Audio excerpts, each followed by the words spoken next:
ఆస్తిక భక్తులారా, ఈరోజు శ్రీ సునంద నిలయంలో శ్రీయుతులైన శ్రీ బోడే రామచంద్ర యాదవ్ గారి యాజమాన్యమందు సకల లోకక్షేమం కొరకు పుంగునూరు ఆస్తిక భక్తులు మరియు పుంగునూరు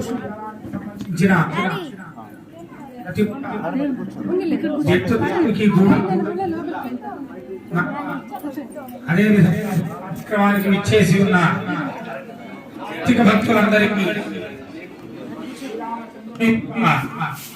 పరిపూర్ణమైనటువంటి కృపాశీర్వాదము లభించాలని, లోక కళ్యాణము, విశ్వ కళ్యాణము, గోమంగళం కలగాలని శ్రీయుతులైనటువంటి శ్రీ బోడే రామచంద్ర యాదవ్ గారు ఈ పరమ పవిత్రమైన కార్తీక మాసంలో కృష్ణపక్షం త్రయోదశి బృహస్పతి వాసం గురువారం రోజున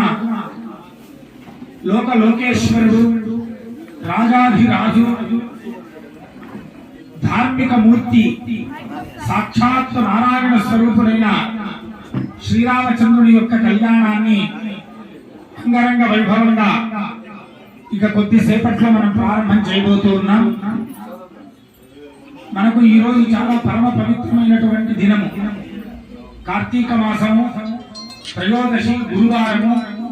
ఈ గురు త్రయోదశి శుభ సందర్భము, ప్రదోష వేళ ఈ పరమ పవిత్రమైనటువంటి యజ్ఞశాలయంలో ఈ యొక్క కళ్యాణోత్సవాన్ని చేసుకోవడం మన పూర్వజన్మ సుకృతం.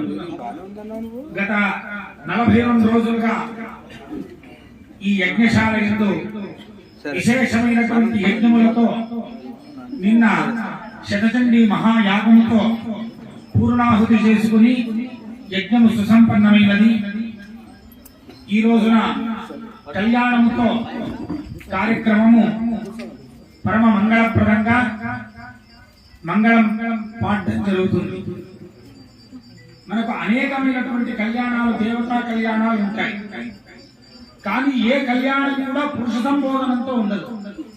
రామ కళ్యాణం ఉండదు, ఈశ్వర కళ్యాణం అన్నారు. ఏమంటారంటే సీతా కళ్యాణం అంటారు. పరమేశ్వరుడికి చేస్తే ఈశ్వర కళ్యాణం అన్నారు, గిరిజా కళ్యాణం అంటారు. దానికి కారణం ఏమనంటే మన సనాతన సంస్కృతిలో ఆడవాళ్లకు ఇచ్చినటువంటి ప్రాతినిధ్యం ఎటువంటిది అంటే చివరికి పేరు రాసేటప్పుడు కూడా శ్రీమతి మరియు శ్రీ అని రాస్తారు. అది మన సంప్రదాయం. దేవతల యొక్క పేర్లు చెప్పేటప్పుడు కూడా లక్ష్మీనారాయణ, ఉమామహేశ్వర, వాణి హిరణ్యగర్భ, శశి పురంధర, అరుంధతి వశిష్ఠ అని స్త్రీ సంబోధనతోనే ప్రారంభం చేస్తుంది మన సంస్కృతి. దానికి కారణం ఒక్కటే, స్త్రీమూర్తిని పరమ శక్తి చైతన్యంగా భావన చేసినటువంటి సంస్కృతి మనది. శ్రీరామచంద్రుడు యోగమూర్తిగా, త్యాగమూర్తిగా, పరమ వీరుడిగా విశ్వామిత్రుడి యొక్క సహవాసంలో బాలకుడు లక్ష్మణుడితో పాటు తిరుగుతూ ఉన్నటువంటి సమయంలో అనేకమైనటువంటి కథలు చెప్పుకుంటూ ఆ ఇద్దరి బాలకుల్ని తీసుకొచ్చారు విశ్వామిత్రుడు. అలా సర్వ రాక్షస సంహారం జరిగింది. ఇంకా తిరిగి వెళ్ళాలి అనేటువంటి సందర్భంలో జనక మహారాజు చాటింపు విన్నాడు విశ్వామిత్రుడు. మిథిలా నగరంలో స్వయంవరం ఏర్పాటు చేశారట. అక్కడ పరమ పవిత్రమైనటువంటి హరుడి యొక్క చాప ఉందట. ఆ చాపాన్ని ఎవరైతే ఎక్కి పెట్టగలరో ఆ విల్లుని వారికి సీతమ్మనిచ్చి వివాహం చేస్తారు. పరమ సాధ్వి, జగన్మంగళ స్వరూపిణి ఆ మహాలక్ష్మి రాముని పలుపున చేరడమే శ్రేయోదాయకం తప్ప ఇంకా వేరే పక్కకు పోవడానికి లేదు. అందుకని విశ్వామిత్రుల వారు ప్రేరేపణ చేసి, నాయన మనం కూడా మిథిలా నగరానికి వెళ్దాం తీసుకెళ్ళి ఆ మిథిలా నగరంలో జనక మహారాజు యొక్క కొలువులో ఎంతో విశేషంగా స్వయంవరం నడుస్తూ ఉంది. ఆ స్వయంవరంలో అఖిలత మహారథులందరూ కూడా వచ్చారు. ఎవరికి కూడా ఆ శివుని యొక్క చాపం ఆ విల్లును ఎక్కువ పెట్టడానికి వీలు కాలే. శ్రీరామచంద్రుడి ఊరికే వత్సరామ ధనుఃపశ్య, ఓ కుమారా శ్రీరామచంద్ర, ఇంతమంది చేత సాధ్యం కాలేదు అని అంటే అది చెయ్యదగినటువంటి సామర్థ్యం నీలో ఉందని అర్థం. ఆయన నువ్వు వెళ్ళి ఆ హరచాపాకట్ల వెళ్ళు పెట్టి ఎక్కువ పెట్టు. జనక మహారాజు చాటింపు వేశాడట. యస్యైవం స కురుతే జనక జామాత, యస్యైవం న కురుతే జనక జామాత. సంస్కృత శ్లోకంలో ఉన్నటువంటి సౌందర్యం ఏమిటి? యస్యైవం కురుతే, ఎవరైతే నేను చెప్పినట్టుగా ఈ శివుని యొక్క శాపాన్ని ఎక్కువ పెడతారో విల్లుని, జనక జామాత, నా కూతురైనటువంటి సీతాదేవినిచ్చి పెళ్లి చేసి జనక మహారాజు జామాత అంటే మామగారు అవుతారని అర్థం.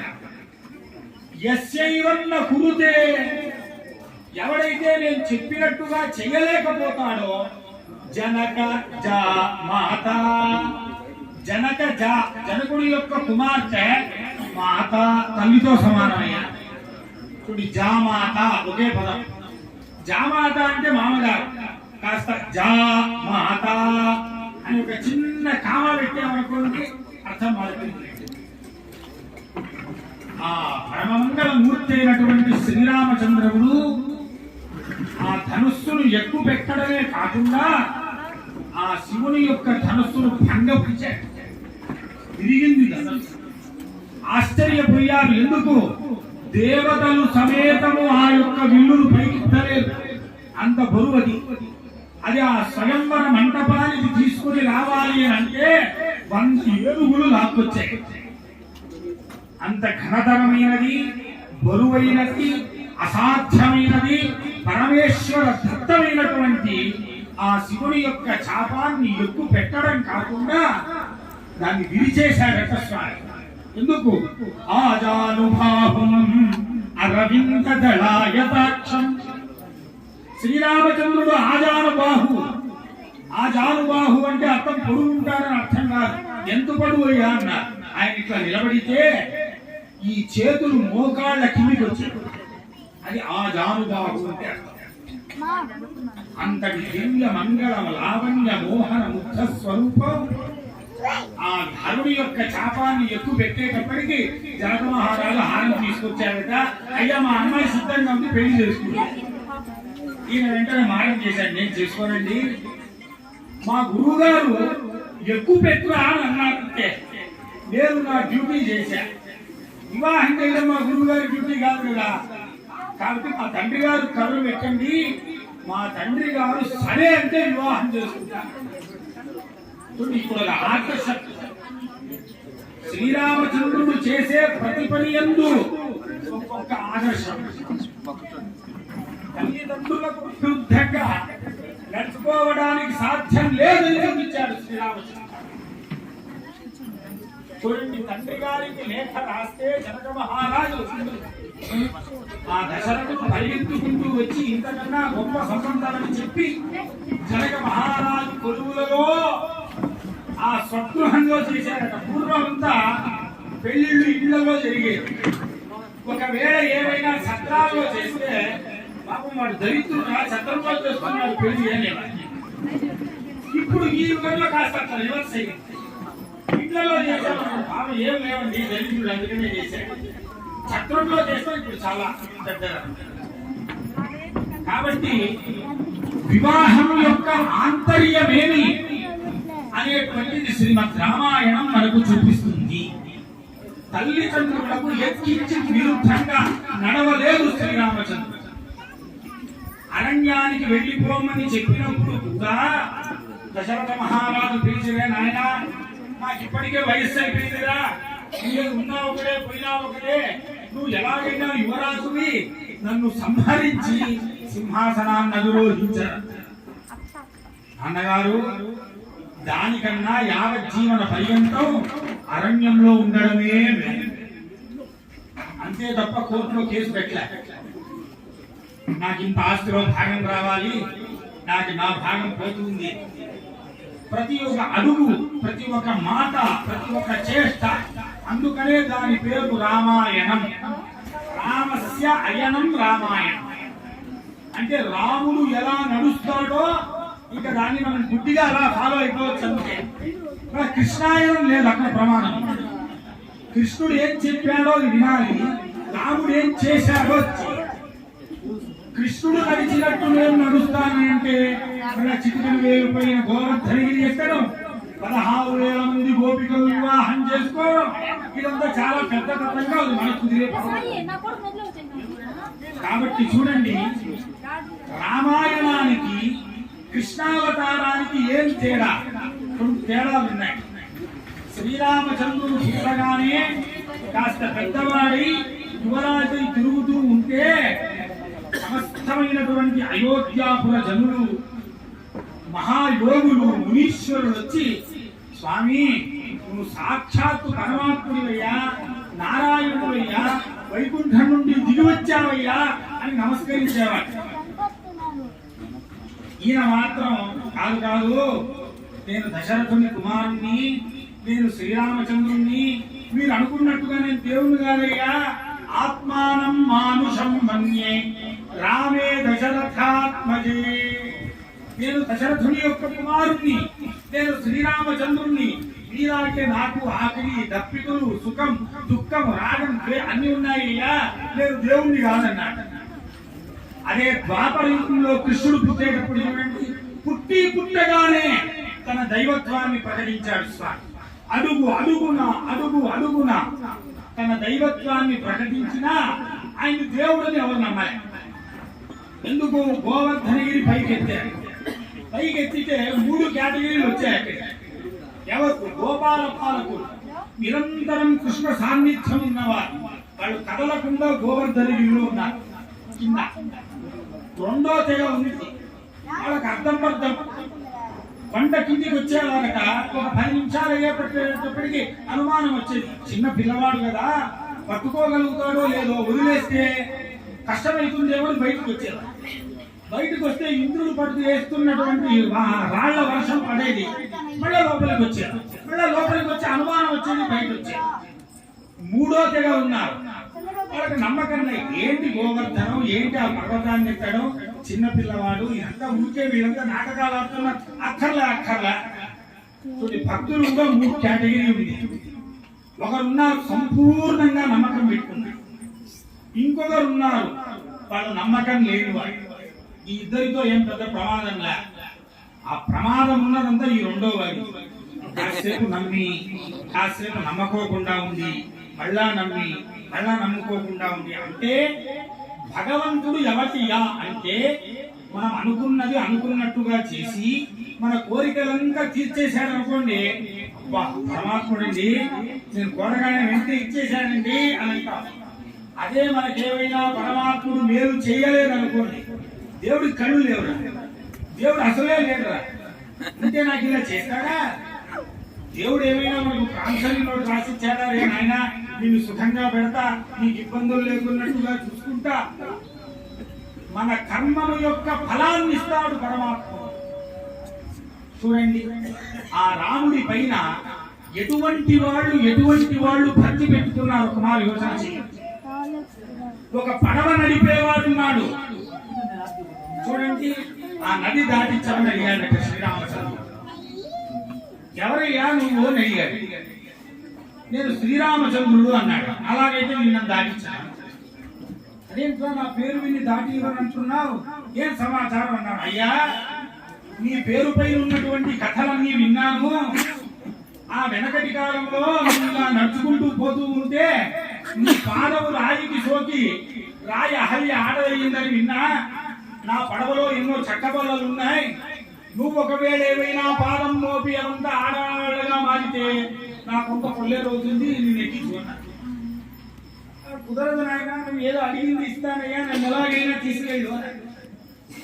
సరే అలాగైతే ఓ పని చేయండి, మీ కాళ్ళు బాగా కడిగేసి ఎక్కండి. సరే అని వాడే బాగా కాళ్ళు కడిగి ఇంకే మెక్కాలి. అప్పుడు వెంటనే ఆపాను. ఎందుకయ్యా ఆపాను? కాదు, నీ కాళ్లకు ఆ శక్తి ఉందో, ఆ దుమ్ముకు ఆ శక్తి ఉందో మనకు తెలియదు. ఇంత కడిగి మళ్ళీ తీరా ఇది మారిపోతే ఇష్టం. ఓ పని చేస్తా, నా భుజం ఎక్కువ అని. శ్రీరామచంద్రుడి తన భుజస్కంధములపై ఎత్తుకొని పడవలో ఆ నది అవతల ఒడ్డున దాటించి అడిగాడంటే శ్రీరామచంద్రుడు, అయ్యా నన్ను అవతల ఒడ్డున దాటించావు, నీ ఫీజు ఎంతో చెప్పు, ఇస్తాను నేను. ఇప్పుడు అతను అడిగాడట, అయ్యా నేనేదో ఈ చిన్న పిల్లకాలను దాటించాను, నన్ను నువ్వు ఈ సంసారం అనేటువంటి సముద్రాన్ని దాటించు, అదే నువ్వు నాకు ఇచ్చేటువంటి అనుగ్రహం. అడిగిన వాడే గురువు. అందుకనే చూడండి, మీకు ప్రపంచంలో కీర్తన సంప్రదాయంలో రాముడి పైన ఉన్నన్ని కీర్తనలు ఇంకొక దేవత అలా మన కళ్ళ ఎదురుగుండా నిలబడేటువంటి దివ్యమైన మోహనమైనటువంటి రూపం. అందుకనే పుంసామోహన రూపాయ పుణ్యశ్లోకాయ మంగళం. పురుషుడు సమేతం మోహించినటువంటి దివ్యమైన మధురమైన ఆకర్షణమైన లావణ్యమైన యోగ్యమైన రూపం శ్రీరామచంద్రుని యొక్క. ఆ శ్రీరామచంద్రుని యొక్క సౌందర్యం ఏమి అనంటే ముఖ సౌందర్యం కాదు, ధర్మం సౌందర్యం. ధర్మమయో రామ, ఐశ్వర్యం రామపూజన, చరితం చరితాంబు. శ్రీరామచంద్రుని యొక్క దివ్యమైన కథాశ్రవణం, దివ్యమైన నామానుగ్రహం. ఎందుకో తెలుసా? హనుమంతుల వారు కపి సైన్యంతో చేరి ఆ లంకా నగరానికి వార్తిని సృష్టించాలి అని ఒక్కొక్క రాయి పైన రామనామాన్ని రచన చేసి ఆ సముద్రంలో పడవేస్తూ ఉంటే రాళ్ళన్నీ తేలుతున్నాయి. శ్రీరామచంద్రుడు కూడా అనుకున్నాడట, పాపం వీళ్ళందరూ ఇంత పని చేస్తున్నారు, నేను ఇక్కడేదో హాయిగా కూర్చున్నా, నేను కూడా వచ్చి సహాయం చెయ్యకపోతే బాగుండదని ఒక రాయి తీసుకొని రామచంద్రుడు వేస్తే ఆ రాయి మునిగిపోయిందట. అరే ఏంట్రా, నేను రాయి వేస్తే మునిగిపోయింది, మీరు రాయి వేస్తే తేలుతుంది. స్వామి, మేమందరము నీ పనుకున చేరాలని రామనామం రాస్తున్నా, ఆ రాళ్ళు తేలుతున్నా. ఏ వస్తువు నీ చెయ్యి దాటిపోతుందో అది మునిగిపోతుందయ్యా. స్వామి చెయ్యి దాటిన ప్రతి వస్తువు మునిగిపోతుంది. స్వామి చేతిపై. కాబట్టి పరమ పవిత్రమైన భక్తాగ్రగణ్యులు మన తెలుగువారి పరమ అదృష్టం. మహామూర్తులు ముగ్గురున్నారు. పోతన్న, త్యాగరాజస్వామి వారు, రామదాస్. ఈ ముగ్గురు శ్రీరామచంద్రుణ్ణి కీర్తించిన విధానాన్ని చూస్తే మనకు తెలుస్తుంది. అన్నిటికన్నా గొప్పదేవి అని అంటే శ్రీరామచంద్రుడు తెలుగు వారి సొంతం. ఎందుకు? అయోధ్యలో పుట్టిన ఆయన తిరిగింది చాలా మటుకు గౌతమి గంగా నదీ తీర ప్రాంతం, గోదావరి. ఆ దివ్య గోదావరి పరివాహక ప్రాంతంలో తిరిగి అక్కడి జనాలతో ఏర్పరచుకున్నటువంటి సంబంధం అనవరతమైనటువంటి. అందుకనే చూడండి, భద్రాచలం రామదాసు గారు కేవలం కీర్తన చేసి పాడి పొగడమే కాకుండా సీతమ్మకు చేయిస్తి చింతాకు పదకము రామచంద్ర కొరడాలతో కొడుతున్నారట. కొడుతూ ఉంటే భక్తుడి కోపం వచ్చింది. ఏవయ్యా, సీతమ్మకు బంగారు పథకం చేసిచ్చా, ఆ పథకానికి 16 వరహాలయ్యాయి. లక్ష్మణుడికి ముత్యాల హారం చేయించా, 10,000 మొహరీలైనాయి. ఎవటప్ప సొమ్మని కులుకుతూ తిరిగేవు రామచంద్ర. పరమాత్ముని కోపంతో గదిరినా తిట్టినా ఆయన దాన్ని స్వీకరిస్తారు. మనల్ని సంతోషంగా మాట్లాడితేనే కాస్త గౌరవంగా చూస్తారు. ఎప్పుడు లేదు, మీరు నవ్వుతున్నాడు చాలా, మనపై ఏముందా. పరమాత్ముని మీరు తిట్టాలన్నా కూడా పొగడతే. కాబట్టి చూడండి, ఆ రామదాసుకి ప్రత్యక్షంగా అనుగ్రహించాడు స్వామి. రామనామం అంత గొప్పది. చరితం రఘునాథస్య శతకోటి ప్రతిస్తరం ఏకైకమక్షర ప్రోక్తం మహాపాతకనాశనం. 24,000 శ్లోకాలతో కూడుకొని ఉన్నటువంటి రామాయణంలో ప్రతి ఒక్క అక్షరానికి అనేక జన్మల పాపముల యొక్క పంకిలములు దూరం చేసేటువంటి శక్తి ఉంది. అయితే ఆ నమ్మకం పెట్టుకోవాలి, పరమాత్ముని ఆరాధన చెయ్యాలి, రామనామం చెప్పాలి. అన్నమాచార్య స్వామి వారు అంటారు, వెక్కసమగు నీ నామము వెల సులభము ఫలమధికం. పరమాత్ముని నామం చెప్పడానికి ఏం బరువు చెప్పండి. రామ అనడానికి ఏమైనా కష్టమా? కృష్ణ అనడానికి కష్టమా? నామములు చిన్నవే, కానీ అది ఇచ్చేటువంటి ఫలం ఉందే చాలా పెద్దది. కాబట్టి పరమాత్ముని యొక్క దివ్య నామ స్మరణ సందోహం ఉంది కదా, అది చేసిన వాడు పునీతుడవుతాడు, పుణ్యాత్ముడవుతాడు, ధన్యాత్ముడవుతాడు. కాబట్టి చూడండి, ఈ రోజున ఇక్కడ వచ్చి కూర్చున్నటువంటి వాళ్ళు ఎందుకు ధన్యాత్ములవుతారు అని అంటే, మీరు వచ్చింది పరమ పవిత్రమైన సీతా కళ్యాణం, శ్రీరామచంద్రుని యొక్క కళ్యాణం. ఆ శ్రీరామచంద్రుని యొక్క కళ్యాణానికి మీకు ఆహ్వానాన్ని పంపిన వారు ఇంకో రామచంద్రుడు. రామచంద్రుని కళ్యాణానికి ఇంకో రామచంద్రుడు ఆహ్వానాన్ని కలిగితే, ఈ పరమ పవిత్ర ప్రాంగణంలో కూర్చుంటే, ఆయన పిలిస్తే వచ్చారా, మీలో ప్రేరేపణ కలిగి వచ్చారా అంటే రాముడు పీడించుకున్నాడు, మీరు ఇక్కడికి. అందుకనే చూడండి, పరమాత్ముని సంకల్పం లేని వాళ్ళు అలా వెళ్ళిపోతారే తప్ప ఆ పరమాత్ముని దివ్య అనుగ్రహ సంకల్పం ఉన్నటువంటి వాడు ఇక్కడ కూర్చొని ఈ కళ్యాణాన్ని తిలకించి కళ్ళారా శ్రీరామచంద్రుని యొక్క దివ్యమైన రూపాన్ని మనస్సులో స్మరణ చేసుకుని మన చరితార్థం చేసుకునేటువంటి పరమ పవిత్రమైన తరుణం. ఎందుకో తెలుసా, గత 42 రోజులుగా జరిగినటువంటి నిర్విరామ మహాయజ్ఞ ఫలితం ఈ రోజు ఇక్కడ జరుగుతున్నటువంటి ఈ సీతా కళ్యాణం.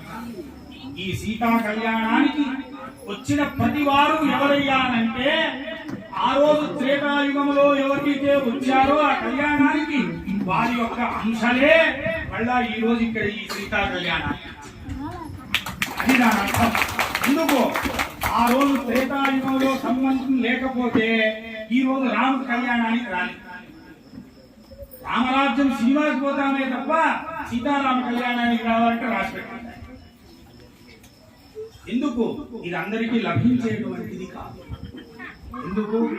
మహా దివ్యమైన కళ్యాణం, అందరికీ భద్రాచలం నుండి స్వామివారి యొక్క పరమ పవిత్రమైన ప్రసాద వినియోగం, వీటి అన్నిటి మధ్యలో కార్తీక మాసం త్రయోదశి గురువారం, రేపటి రోజున రంగ వైభవంగా సాయంత్రం ఉంగురూరు పట్టణం శోభిల్లేట్టుగా కార్తీక దీపోత్సవ మహా సంరంభం సమాప్తి కాలం.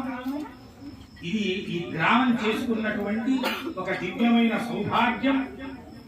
శ్రీయుతులైనటువంటి రామచంద్ర యాదవ్ గారి యొక్క పరమ పవిత్రమైనటువంటి సంకల్పం, వారి యొక్క ధర్మ నిరతి, వారి యొక్క ధర్మ నిష్ఠ, వారి యొక్క ధర్మాచరణం పైన ఉన్నటువంటి శ్రద్ధ ఈ దివ్యమైన యాగానికి సంకల్పమైంది. ఎందుకు? ఎక్కడ ధర్మం పైన ఆసక్తి ఉంటుందో, ధర్మం గూర్చి ఆగ్రహం ఉంటుందో, ధర్మం పైన ఆలోచన ఉంటుందో, అటువంటి చోట భగవత్ సాన్నిధ్యం ఉంటుంది. కాబట్టి ఆ ధర్మాచరణ యందు, ధర్మాసక్తి యందు, ధర్మమందు నిరంతరం పరిప్రావం చెందుతున్నటువంటి వ్యక్తి శ్రీయుతులైన బోడే రామచంద్రయ్య. వారి యొక్క భక్తి ప్రపత్తి, వారి యొక్క